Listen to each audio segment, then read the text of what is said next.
Hello everyone, welcome back to Adda 24/7. I am your educator मेघना Srivastava. So guys, आज की class में हम सेल साइकिल रेगुलेशन का पार्ट 3 स्टार्ट कर रहे हैं. पार्ट 1 एंड पार्ट 2 ऑलरेडी आपको मिल चुका है.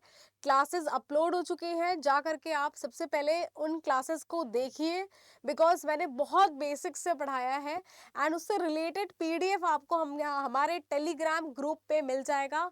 टेलीग्राम ग्रुप के एक्सेस आपको कैसे मिलेगा? डिस्क्रिप्शन बॉक्स में जाइए, वहां पर लिंक है, लिंक पे जाइए और चैनल में ऐड हो जाइए, ग्रुप पे ऐड हो जाइए. चलिए स्टार्ट करेंगे आज की क्लास. एंड गाइज, आप जैसा देख रहे हो कि हम मोस्ट इंपॉर्टेंट टॉपिक आपके साथ डिस्कस कर रहे हैं which is cell cycle regulation. बहुत इंपॉर्टेंट है, हर बार इससे क्वेश्चन आ रहा है. इस टॉपिक को बहुत इंपॉर्टेंट है समझना, स्टूडेंट्स के लिए समझना, लैंग्वेज समझना, कॉन्सेप्ट समझना बहुत इंपॉर्टेंट होता है. लैंग्वेज तो आप पढ़ लेंगे, आप कहीं से, मेरे पास बहुत ऐसी क्वेरी आती है कि हम इस बुक से पढ़ रहे हैं, हम उस बुक से पढ़ रहे हैं, आप पढ़ लेंगे, लेकिन आपको कॉन्सेप्ट समझना बहुत इंपॉर्टेंट है. सबसे पहले मैं टॉपिक कवर कर रही हूँ एंड इसके बाद हम प्रीवियस ईयर क्वेश्चंस डिस्कस करेंगे इस टॉपिक से रिलेटेड. चलिए आज का टॉपिक स्टार्ट करते हैं. एंड ये टॉपिक्स आपको कब मिलेगा? जब आप चैनल को सब्सक्राइब करते हैं. बहुत इंपॉर्टेंट है गाइस, सब्सक्राइब करके बेल आइकन को क्लिक करना, तभी आपको सारे लेटेस्ट इंफॉर्मेशन एग्जाम से रिलेटेड मिलेंगे. चलिए स्टार्ट करते हैं आज की लेक्चर. ओके, अगेन टेलीग्राम पे जाइए, टेलीग्राम पे क्विजेस मिलेंगे, गाइडेंस मिलेगा, आपको पीडीएफ मिलेगा. जो भी क्लासेस मैं यहाँ पर ले रही हूँ उसकी मैं आपको कंटेंट नहीं दे रही हूँ, मैं डायरेक्टली आपको एक्सप्लेन कर रही हूँ. कंटेंट का पीडीएफ आपको मिलेगा टेलीग्राम चैनल पे. मैं बार बार यही बोल रही हूँ, पीडीएफ मिलेगा टेलीग्राम चैनल पे. चलिए ओके, तो लास्ट क्लास में हमने क्या पढ़ा था कि साइक्लिन सीडीकेस क्या होते हैं, साइक्लिन सीडीकेस के फंक्शन क्या होते हैं, कितने टाइप के होते हैं एंड उनका एक्टिवेशन इनएक्टिवेशन देख लिया था. आज हमें क्या समझना है, जैसे मैंने आपको बोला था साइक्लिन्स का जब जरूरत होता है तब साइक्लिन सिंथेसाइज करता है, अपना काम करता है उस फेज का, और उसके बाद उसको डिग्रेड करा दिया जाता है. तो cyclin undergoes cycle of synthesis and breakdown. Cycle of synthesis and breakdown क्या मतलब हुआ इसका गाइस? सिंपल सा मतलब है कि जैसे था साइक्लिन डी, तो साइक्लिन डी बनेगा जब इसकी जरूरत होगी, अपना काम करेगा. क्या काम था? Govern the activity of cyclin E CDK 2. और इसके बाद जब इसका काम खत्म हो जाएगा, सेल साइकिल आगे बढ़ जाएगा नेक्स्ट फेज की तरफ, क्योंकि ये कब का साइक्लिन है? अर्ली जीवन फेज का साइक्लिन है, तो ये डिग्रेड हो जाएगा, इसको डिग्रेड कराया जाएगा. फिर नेक्स्ट फेज का साइक्लिन सीडी के एक्टिवेट होगा, बनेगा, वो अपना काम करेगा, वो डिग्रेड होगा. इस तरीके से चलता है. साइक्लिन्स बनते हैं, टूटते हैं, बनते हैं, टूटते हैं. सीडी की क्या होता है? एक्टिव होता है, इनएक्टिव होता है. एक्टिव कब होता है? जब साइक्लिन उसके साथ जुड़ेगा. ठीक है, ये सारी बातें हमने लास्ट क्लास में डिस्कस की है. अगर आपसे कोई बात मिस हो गई है तो लेक्चर देखिए, डाउट पूछिए, कमेंट सेक्शन आपके पास है, कमेंट सेक्शन में इंटरैक्ट कर सकते हैं आप डायरेक्टली. चलिए, तो आज मैं आपको बताऊंगी कि जो साइक्लिन होते हैं इनका डिग्रेडेशन कैसे होता है. बात करते हैं cyclin D and cyclin E. Cyclin D और साइक्लिन ई को कौन डिग्रेड करता है, या फिर साइक्लिन बी एंड साइक्लिन ए. तो अगर आपको अभी तक याद नहीं है, मैं बता दूं, साइक्लिन डी आपका है जीवन फेज का साइक्लिन, साइक्लिन ई है लेट जीवन अर्ली एस फेज, साइक्लिन ए है आपका एस फेज का, और साइक्लिन बी है आपका एम फेज का साइक्लिन. ये लर्न हो जाना चाहिए आपको, इतना कॉन्सेप्ट अच्छे से लर्न हो जाना चाहिए. अब ये जो साइक्लिन्स है इनका डिग्रेडेशन कैसे होता है? एक प्रोसेस है जिस प्रोसेस को बोलते हैं हम यूबिक्विटिन मेडिएटेड प्रोटियोलिसिस.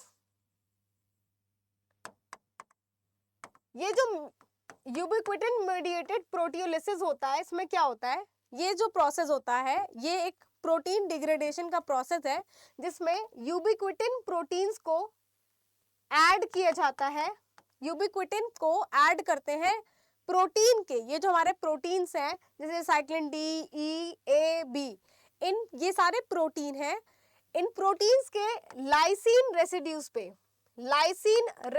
पे यूबिक्विटिन नाम के प्रोटीन को लाइगेट करते हैं, लाइसिन रेसिड्यू पे यूबिक्विटिन को लाइगेट करते हैं, लाइगेशन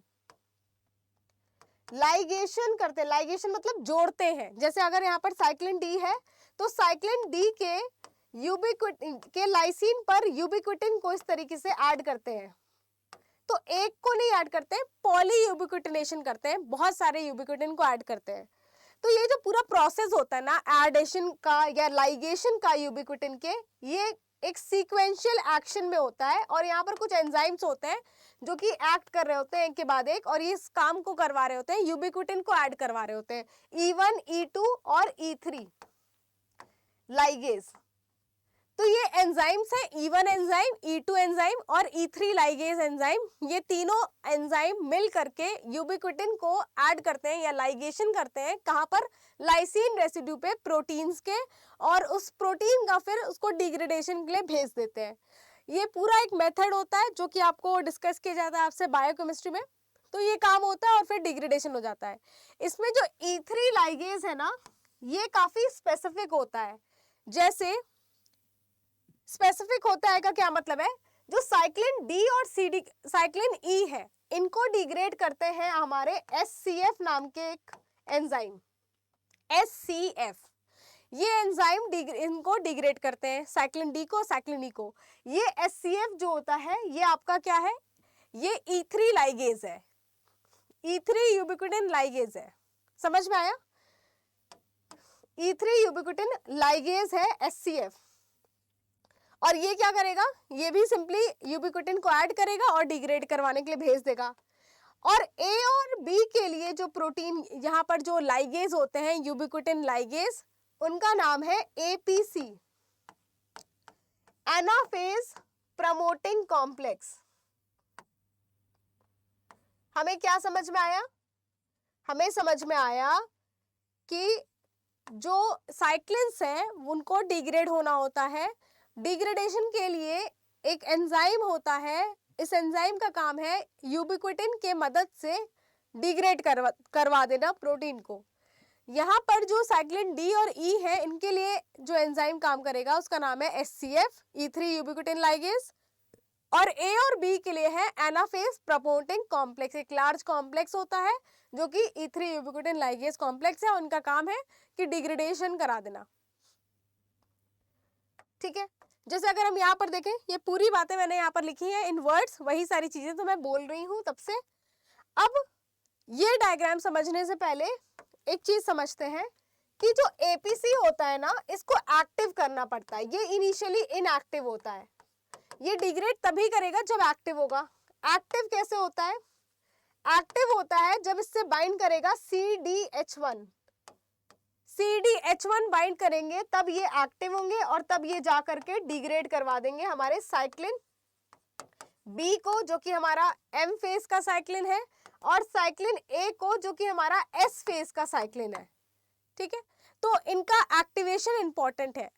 और ये जो हमारा डायग्राम है इसे हम लेटर ऑन समझेंगे, क्योंकि अभी इसमें और भी फैक्टर्स ऐड हैं और भी बातें हैं, इसके बाद आपको ये डायग्राम मैं एक्सप्लेन करूंगी, यहाँ पर उतना एक्सप्लेन नहीं करूंगी। तो क्या समझ में आया कि APC जो है वो इनएक्टिव रहता है, एक्टिव होगा तो डिग्रेड कर देगा, क्या करेगा, डिग्रेडेशन करवाएगा S और M फेज के साइक्लिन का, जो कि साइक्लिन B और साइक्लिन A है। और साइक्लिन E और D को कौन डिग्रेड करेगा, SCF करेंगे, SCF करेंगे, SCF हमारे E3 यूबिक्विटिन लाइगेज है, मतलब E3 एंजाइम है जो कि डिग्रेडेशन के लिए भेजते हैं by the help of ubiquitin mediated proteolysis. ठीक है, इसी तरीके से एनाफेज प्रमोटिंग कॉम्प्लेक्स भी हमारे यूबिक्विटिन मेडिएटेड प्रोटियोलिसिस करवा देते हैं इन दोनों का। तो अगर क्वेश्चन में आपसे इस तरीके से पूछता है कि SCF कौन इसे डिग्रेड करेगा, हमारा SCF करेगा, APC किसे करेगा, A और B को करेगा। ठीक है, मतलब S और M फेज के साइक्लिन्स को करेगा। APC को एक्टिव कौन करता है, APC को एक्टिव करते हैं CDH1, CDH1 करते हैं। और इससे रिलेटेड एक बात और है, वो हम चेक पॉइंट में करेंगे। इतनी बातें क्लियर हो गई। अब हम सिंथेसिस देखते हैं, ये लोग सिंथेसाइज कैसे करते हैं। तो जो साइक्लिन डी होता है, साइक्लिन डी ये कब सिंथेसाइज करेगा, चलिए समझते हैं। जब साइक्लिन डी कब बनते हैं, G1 फेज में। और G1 फेज में क्या होता है, ग्रोथ होता है, ठीक है, सेल का ग्रोथ होता है, सेल ग्रोथ होता है। तो जब ग्रोथ फैक्टर्स प्रेजेंट होते हैं, ग्रोथ फैक्टर्स जब प्रेजेंट होते हैं, तो ये एज अ लिगेंड जा करके बाइंड करते हैं रिसेप्टर से, और जा करके एज अ लिगेंड बाइंड करते हैं, पूरी सेल में सिग्नलिंग चलती है, और लास्ट में सेल को मैसेज मिलता है, डीएनए का रेगुलेशन होता है और साइक्लिन डी बनता है। सेल सिग्नलिंग में आपने पढ़ा भी होगा, G1 साइक्लिन बन रहे थे।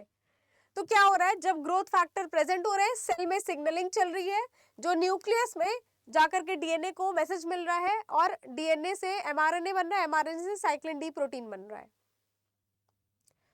कब बनेगा साइक्लिन डी प्रोटीन, जब ग्रोथ फैक्टर्स प्रेजेंट होंगे। ग्रोथ फैक्टर्स एब्सेंट होंगे, सेल चला जाएगा G0 फेज में। अब साइक्लिन डी क्या करता है, जब साइक्लिन डी बन जाएगा तो ये CDK4/6 के साथ एक्टिव कॉम्प्लेक्स बनाता है। और लास्ट लेक्चर में मैंने आपको बताया था इसका फंक्शन, ये गवर्न करता है एक्टिविटी ऑफ साइक्लिन ई। कैसे करता है, आज उसका फैसला हो रहा है, आज उसकी बात आ रही है। कैसे हो रहा है, चलिए देखते हैं।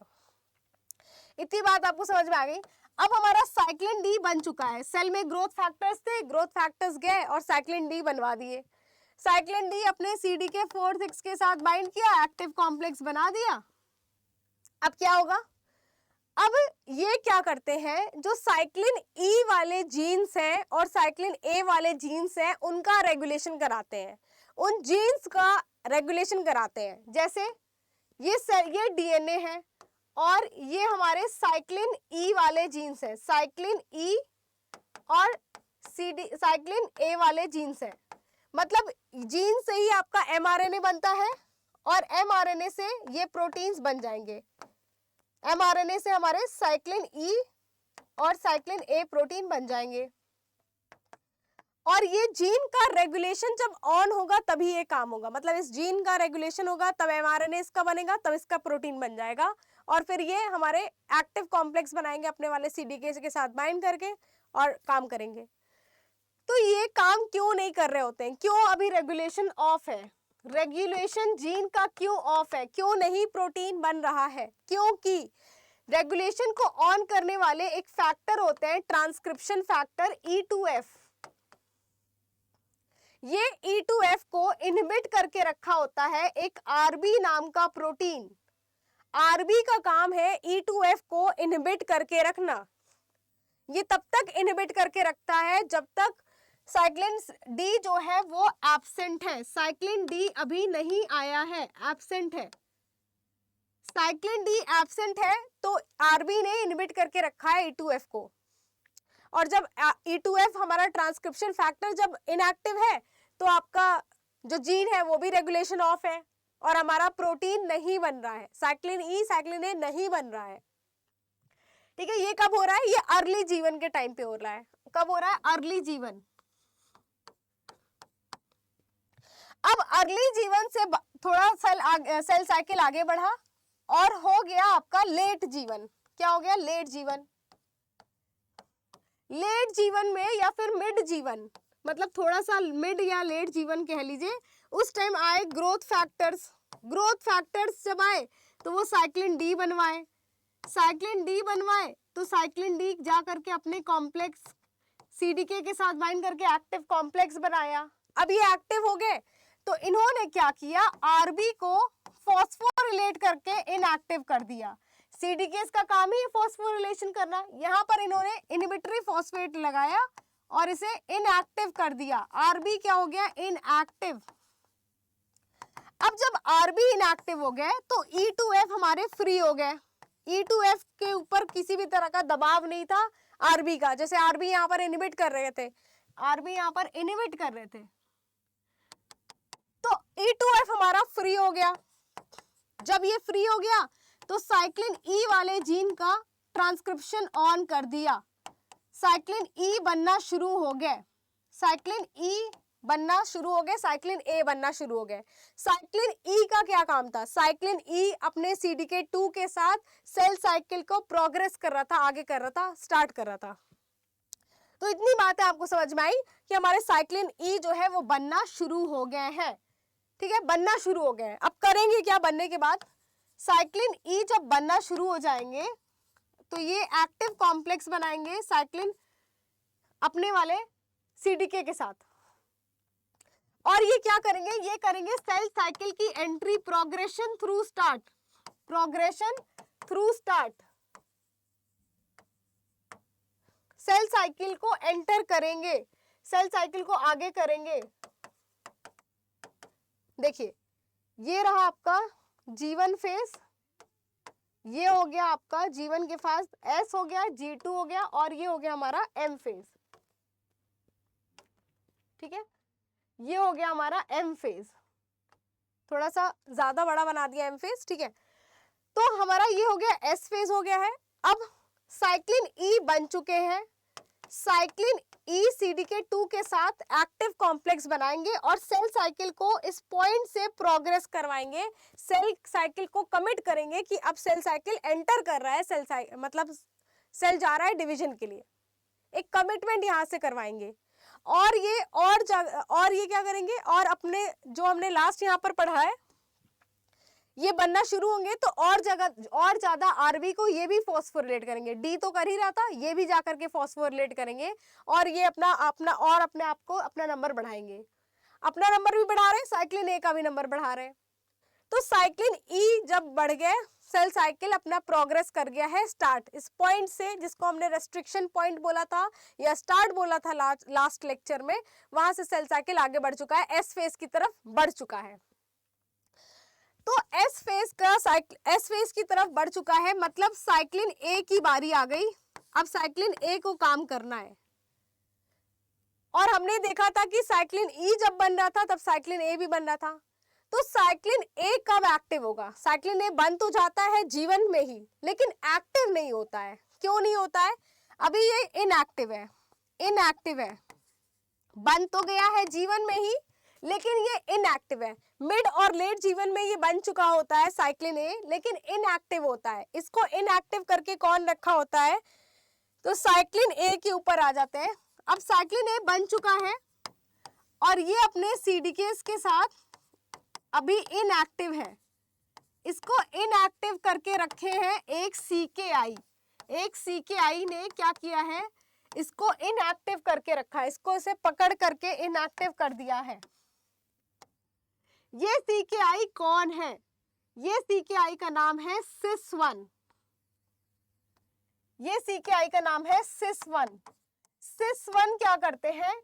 साइक्लिन ए और CDK2 को इनएक्टिव करके रखे होते हैं G1 फेज में, क्योंकि G1 में इनका काम नहीं है। ये आपके S फेज के साइक्लिन से S फेज में जाकर के ये क्रोमोसोम का डुप्लीकेशन कराएंगे। तो cis1 ने इसे इनएक्टिव करके रखा है। ठीक है, cis1 ने इनएक्टिव करके रखा है।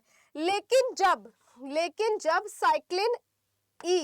साइक्लिन ई और CDK2 जब बहुत ज्यादा बन जाते हैं और एक्टिव हो जाते हैं, ये इनहिबिट करेंगे, ये रोक देंगे cis1 को, ये cis1 को रोक देंगे, इनका डिग्रेडेशन करवा देंगे।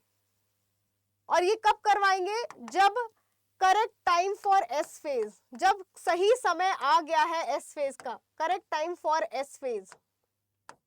जब एस फेज आ गया है तो मिड जीवन और लेट जीवन में आपका एस फेज का साइक्लिन बन चुका था, CDK के साथ एक्टिव कॉम्प्लेक्स हो सकता था, लेकिन इसको इनएक्टिव करके रखा है cis1 ने, जो हमारा CKI है, क्योंकि अभी सही समय नहीं हुआ है एस फेज का।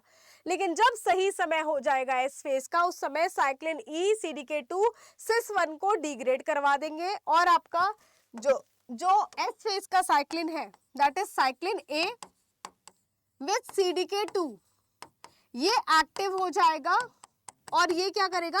ये क्रोमोसोम का डुप्लीकेशन करवाएगा, कैसे कराता है? क्रोमोसोम में डुप्लीकेशन के समय यानी रेप्लिकेशन के समय कुछ फैक्टर्स पे फॉस्फोरिलेशन करके उस रेप्लिकेशन के प्रोसेस को स्टार्ट करवाता है। ठीक है, तो हमने क्या पढ़ा है अभी तक? हमने पढ़ा है कि साइक्लिन डी बनते कैसे हैं। हमने शुरुआत से पढ़ा है कि जब सेल साइकिल में जीवन फेज होता है उस समय जब ग्रोथ फैक्टर्स प्रेजेंट होते हैं तो वो सिग्नलिंग कराते हैं और साइक्लिन डी को बनवाते हैं। साइक्लिन डी बनने के बाद क्या करते हैं, साइक्लिन डी जब एब्सेंट होते हैं साइक्लिन डी तो आरबी प्रोटीन इनहिबिट करके रखा होता है E2F को, जिससे साइक्लिन ई नहीं बन पा रहा होता है और साइक्लिन ए नहीं बन पा रहा होता है। लेकिन जब जीवन फेज में ग्रोथ फैक्टर्स प्रेजेंट होंगे वो साइक्लिन डी को बनाएंगे जो कि CDK4/6 के साथ एक्टिव कॉम्प्लेक्स बनाएगा और आरबी को इनएक्टिव कर देगा। आरबी जब इनएक्टिव हो जाता है, जब आरबी इनएक्टिव हो जाएगा तो E2F फ्री होगा और साइक्लिन ई साइक्लिन ए बनना शुरू हो जाएंगे। साइक्लिन ए आपका बनना शुरू हो गया। साइक्लिन ई बनने के बाद क्या करेगा, सेल साइकिल को आगे कमिट करवाएगा, आगे बढ़वाएगा। कैसे? देखिए, जब करेक्ट टाइम नहीं होता है, साइक्लिन ए बन चुके थे आपके मिड जीवन और लेट जीवन में और इनका काम नहीं था तो CKI ने इनहिबिट करके रखा था। लेकिन जैसे ही करेक्ट टाइम होता है साइक्लिन ई CKI को डिग्रेड करते हैं और साइक्लिन ए एक्टिव होगा और क्रोमोसोम डुप्लीकेशन करता है। ठीक है, फिर हमारा सेल साइकिल में S फेज भी बीत चुका है। अब बारी आ रही है G2M फेज की। जैसे ही G2M फेज आता है, मतलब G2 से M फेज की तरफ सेल साइकिल बढ़ता है, उस समय हमारे साइक्लिन बी एक्टिव होते हैं। साइक्लिन बी एक्टिव होते हैं, CDK1 के साथ एक एक्टिव कॉम्प्लेक्स बनाते हैं और ये M फेज के इवेंट्स को करवाते हैं। M फेज के इवेंट्स का रेगुलेशन करते हैं। M phase events, M phase में क्या होता है, क्रोमोसोम का कंडेंसेशन होता है, जो न्यूक्लियर एनवेलप को तोड़ा जाता है ना। M फेज मतलब माइटोसिस में क्या क्या होता है, प्रो फेज होता है ना। प्रो फेज में क्या होता है, क्रोमोसोम कंडेंसेशन होता है, न्यूक्लियर एनवेलप को ब्रेक किया जाता है, गोल्जी को ब्रेक करते हैं। ठीक है, बहुत सारे प्रोटीन्स को ब्रेक एक्टिव करते हैं। तो यहाँ पर M फेज के इवेंट्स में ये हो रहा होता है, प्रो फेज, प्रोमेटाफेज, मेटाफेज, एनाफेज। तो उस फेजेस को कंट्रोल करने का, रेगुलेट करने का काम साइक्लिन बी CDK1 कॉम्प्लेक्स मिल करके करते हैं। और यहाँ पर ये कब बन रहे हैं, G2M फेज में बन रहे हैं। ये क्या करते हैं, ये M फेज के काम को, जैसे मैंने बोला, क्रोमोसोम कंडेंसेशन, क्रोमोसोम का कंडेंसेशन कराएंगे। ठीक है, पहला काम। फिर न्यूक्लियर एनवेलप को ब्रेक करवाएंगे, दूसरा काम। न्यूक्लियर एनवेलप को ब्रेक करेंगे। ठीक है, तीसरा काम, गोल्जी का फ्रैगमेंटेशन करते हैं। गोल्जी फ्रैगमेंटेशन, जो गोल्जी बॉडीज होती है ना, गोल्जी बॉडी, गोल्जी एपरेटस, उसका फ्रैगमेंटेशन करेंगे। ठीक है, गोल्जी फ्रैगमेंटेशन कर दिया, न्यूक्लियर एनवेलप को ब्रेक कर दिया। इसके बाद जो इनर मेम्ब्रेन है, न्यूक्लियर के अंदर के प्रोटीन्स हैं, उनको हटाएंगे, उनका फ्रैगमेंटेशन करेंगे। तो इस तरीके से ये लोग कई चीजें करते हैं। ठीक है, जो आपके M फेज के साइक्लिन CDKs हैं वो कई सारा काम करते हैं।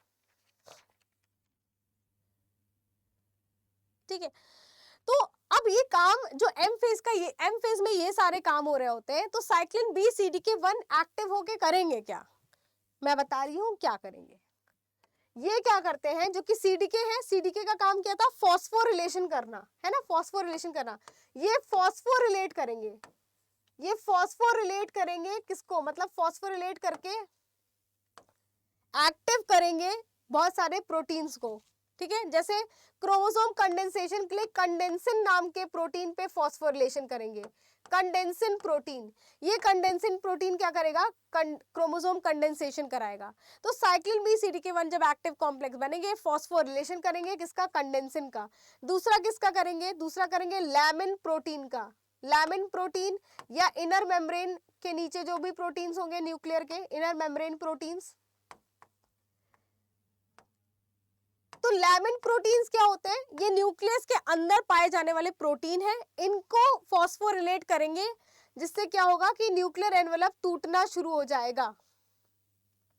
ठीक है, इसके बाद जो गोल्जी कॉम्प्लेक्स के, गोल्जी के प्रोटीन है, गोल्जी एपरेटस के जो प्रोटीन है, गोल्जी प्रोटीन्स, इनको फॉस्फोरिलेट करेंगे जिससे कि गोल्जी का फ्रैगमेंटेशन हो जाए। तो जो भी एम फेज के इवेंट्स हैं उनका काम करवाते हैं, ठीक है। और भी कुछ काइनेजेस को, जैसे एक काइनेज है अरोरा ए काइनेज, अरोरा ए काइनेज, अरोरा बी काइनेज, ए काइनेज, बी काइनेज और पोलो लाइक काइनेज। इन काइनेजेस पे भी फॉस्फोरिलेशन करवाते हैं एम फेज के साइक्लिन सीडीकेस। क्यों कर रहे हैं ये काम? क्योंकि इनको एम फेज के इवेंट्स को करवाना है सही तरीके से। सो गाइज, आज की क्लास में हमने क्या सीखा है आपको पूरे पीडीएफ में प्रोवाइड करूंगी सारा। और ये पीडीएफ ऐसे ही नहीं मिलेगा, पीडीएफ मिलेगा आपको जब आप लेक्चर देखेंगे और आएंगे टेलीग्राम पे पीडीएफ मिलेगा। आज हमने देखा है साइक्लिन्स कैसे बनते हैं और कैसे टूटते हैं और बनने के बाद क्या काम करते हैं। बहुत अच्छे से हमने सीखा है। इस पूरे का मैं आपको पीडीएफ दूंगी। आपको कहाँ आना है? टेलीग्राम ग्रुप पे आना है, वहां पर आपको पीडीएफ मिलेगा इन वर्ड्स लिखा हुआ। फिर हम क्वेश्चन सॉल्व करना सीखेंगे एक एक चीज। नेक्स्ट क्लास में पूरा पीडीएफ से यही सेम चीज मैं आपको बताने वाली हूँ। जिस भी स्टूडेंट का क्लास मिस हुआ है नेक्स्ट क्लास में जरूर आएंगे सारे क्लासेस को देख के। एंड गाइज, जैसे मैंने आपको साइक्लिन डी के बारे में बोला था, आरबी प्रोटीन, इससे रिलेटेड पूरे पॉइंट्स मेंशन्ड है, एकदम अच्छे से आपको मिलेगा टेलीग्राम ग्रुप पे। जिसने भी सब्सक्राइब नहीं किया है सब्सक्राइब कर लीजिए, बिकॉज हम इस पूरे चैप्टर को कंप्लीट करने वाले हैं, सेल साइकिल रेगुलेशन को with PYQs. And next class में आपको मैं पूरा जो सिंथेसिस और डिग्रेडेशन के प्रोटीन्स हैं वो दिखाऊंगी, उनके और चेक पॉइंट्स हम डिस्कस करेंगे, बिकॉज चेक पॉइंट्स बहुत इंपॉर्टेंट है। चेक पॉइंट्स के बारे में मैंने आपको इंट्रोडक्शन दिया हुआ है ऑलरेडी। जो क्लासेस नहीं देखे हैं जाके देख लीजिए। मिलते हैं नेक्स्ट क्लास में। सब्सक्राइब कीजिए पहले चैनल को CSIR नेट अड्डा 24/7, तभी आपको नेक्स्ट वीडियो की नोटिफिकेशन मिलेगी। चलिए मिलते हैं नेक्स्ट क्लास में। Thank you so much.